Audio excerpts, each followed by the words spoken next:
안녕하세요, 라이프입니다. 오늘은 저희 부부가 가지고 있는 아이패드 프로 11인치, 12.9인치 비교 영상을 한번 찍어보았습니다. 아이패드 프로를 구입하시는 분들이 가장 고민하고 걱정하는 부분을 한번 정리해보았습니다. 그래서 실제로 저희가 사용하면서 느꼈던 생생한 후기를 한번 알려드리도록 하겠습니다. 아이패드 프로 11인치는 와이파이 기준 471g이고 12.9인치는 641g입니다. 여기서 아이패드 케이스를 사용하고 애플 펜슬까지 사용하면 꽤 무게가 많이 나가겠죠? 그러면 실제로 어느 정도 무게인지 한번 재보도록 할게요. 케이스와 애플 펜슬까지 합치면 721g이 나왔습니다. 아이패드 12.9인치는 1kg 정도네요. 이렇게 보시면은 어느 정도 무게인지 좀 참고가 되시나요? 참고로 무게를 많이 조금 고려하신다면은 아이패드 11인치가 훨씬 더 가볍게 들고 다닐 수가 있으십니다. 결론만 말씀드리자면 휴대성을 고려한다면 무조건 11인치를 추천해드리고 싶습니다. 제가 11인치를 지금 사용 중인데 아이패드 무게가 무겁지가 않아서 실제로 외출할 때 항상 들고 다닐 정도거든요. 반면에 12.9인치는 들어도 이렇게 좀 힘들게 들어야 돼. 저희 남편이 흰손으로 들었을 때도 살짝 무게감이 있어서 주로 집에서 사용하고 있습니다. 가방에 넣었을 때 어느 정도 크기인지 그 영상을 찍어 보았습니다. 평소에 저희 남편이 자주 메고 다니는 백팩에 한번 넣어보았습니다. 크기 차이가 느껴지시나요? 많이 차이 나죠? 이 가방은 제가 들고 다니는 가방입니다. 가방 입구가 36cm 정도 되는데요. 보이시죠? 휴대성은 무조건 11인치입니다.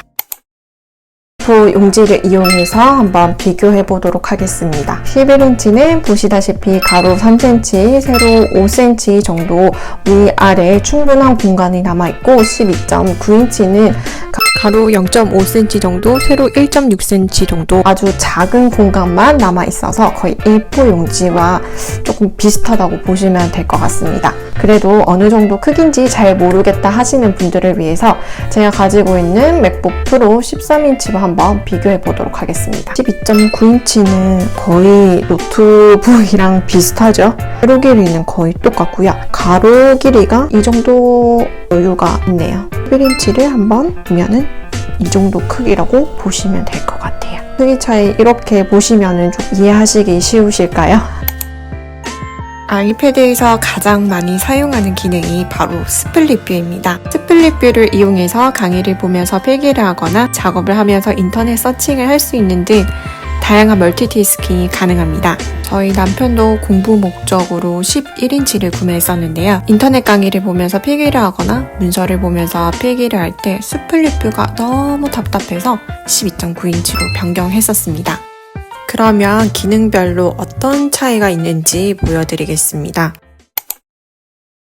아이패드에서 영상 시청을 많이 하실 텐데요. 이렇게 11인치와 12.9인치를 비교하니까 보이는 영상 크기가 꽤 차이가 많이 나죠? 11인치보다는 12.9인치에서 보는 영상이 훨씬 보기에도 편하고 눈의 피로도도 줄어들지 않을까 싶습니다. 그리고 보시다시피 왼쪽 12.9인치에서는 영상 4개의 재생 목록을 보이면 11인치에서는 3개의 재생 목록을 볼 수가 있습니다. 11인치는 들고 다니면서 영상 보기가 좋고 12.9인치는 지정된 장소에서 영상을 보기가 조금 더 좋을 것 같습니다. 개인적으로 저는 아이패드를 구매하면서 가장 좋았던 게 강의를 들으면서 필기를 하거나 문서를 보면서 필기하는 거였습니다. 이렇게 스플릿 뷰를 이용해서 다양한 작업을 할 수가 있습니다.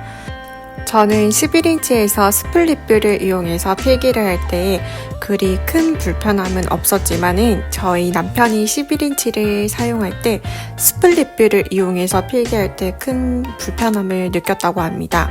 그래서 12.9인치로 바꾼 이유기도 하고요. 오랜 시간 공부를 하거나 필기량이 많은 사람들에게는 11인치가 조금 작게 느껴질 수도 있을 것 같습니다. 12.9인치에서는 큰 화면으로 영상을 보면서 답답함 없이 필기를 할 수 있다는 게 가장 큰 장점인 것 같습니다. 11인치, 12.9인치 인터넷 화면 차이 보이시나요? 같은 화면인데도 12.9인치에서 더 많은 정보를 확인할 수 있습니다. 이렇게 같은 뉴스를 보더라도 12.9인치에서는 한눈에 보이는 정보가 많아서 굳이 스크롤 내릴 필요가 없이 작업할 수 있습니다. 특히 스플릿뷰를 사용해서 인터넷을 서칭했을 때 12.9인치 장점이 확연히 드러나더라고요. 아이패드에서 제가 가장 많이 사용하는 어플은 바로 굿노트입니다.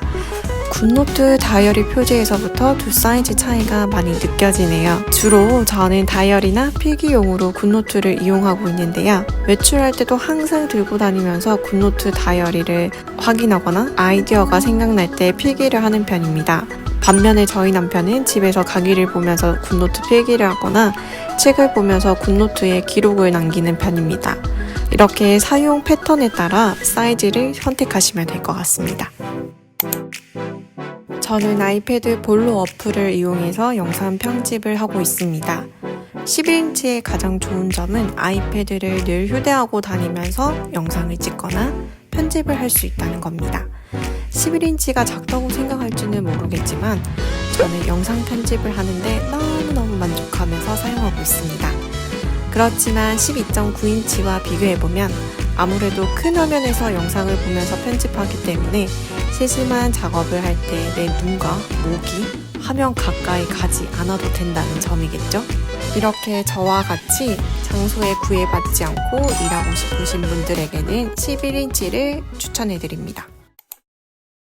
요즘 코로나 때문에 집에 있는 시간이 길어지면서 프로크리에이터를 이용해서 취미로 그림을 그리게 되었습니다. 저는 취미로 그리는 거라서 11인치도 불편함 없이 사용했지만 아무래도 전문적으로 디자인을 해야 되는 직업이라면 11인치는 조금 답답하게 느껴지지 않을까 싶습니다. 11인치와 비교했을 때 12.9인치에서는 더 많은 툴을 한눈에 볼 수 있고 플립뷰로 작업했을 때도 그림을 시원시원하게 볼 수 있다는 게 장점이었습니다.